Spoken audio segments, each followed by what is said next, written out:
Hi, I'm Don Rue. I'm a part of the Oracle Financial Services Global Business Unit covering the Financial Crime and Compliance Management. FATCA stands for Foreign Account Tax Compliance Act. It was made, it's a U.S. regulation that was announced early in 2010 as a part of an act called HIRE. It's a group of different types of laws and regulations to increase jobs as well as increase tax revenue. Obviously, it's very well known that in the U.S. government, as well as many other foreign governments, are in fact facing a very tough fiscal time. And the goal of FATCA is to ultimately raise approximately $10 billion over the next 10 years in additional tax revenue from people who've been hiding taxes overseas. The regulation stipulates all foreign financial institutions to the U.S. to report the account balance as well as certain other account-related information for U.S. taxpayers on an annual basis. So what makes the U.S. FATCA regulation so polarizing is in the fact that for financial institutions, there's no direct business benefits whatsoever. And in fact, there's nothing but pure negative implications to existing clients. If you are or seem to be a U.S. person, there'll be a lot of personal information that will be funneled to either your local or to the U.S. government in one way, shape, or form. And if you don't comply, if you don't accept that as a consumer, you're potentially subject to a massive 30% withholding on any type of revenue generating or payments to you.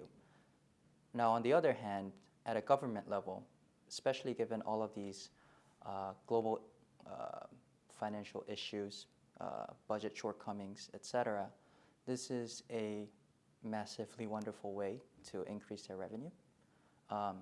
And one thing also to be very clear is that this is a revenue-driven regulation by the U.S. government imposed on all foreign financial institutions, which clearly overstates where you would traditionally believe a government's jurisdiction starts and ends.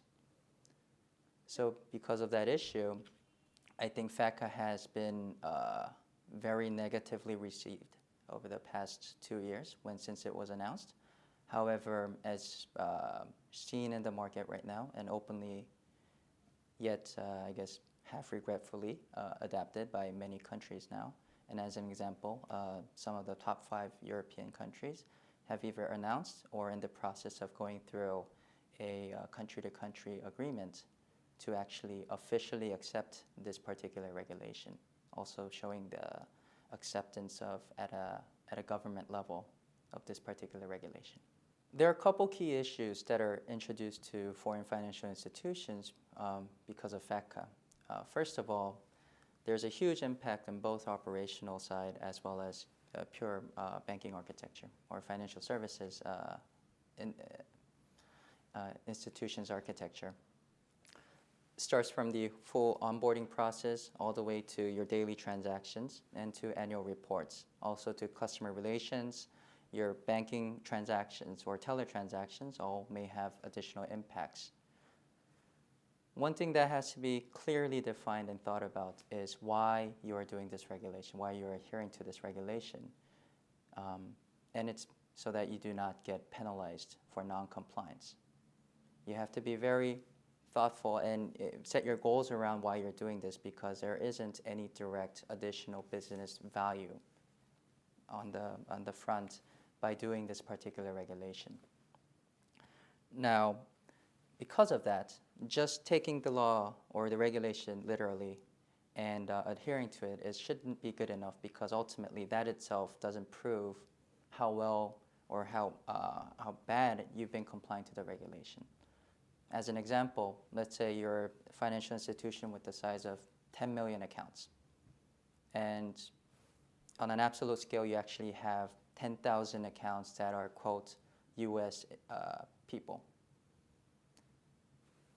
The reality is, if you report 100 of them or 100,000 of them, there's really no way the U.S. government or some other regulating body will actually know for a fact that you've been reporting everybody or not, outside of the fact that you're actually reporting.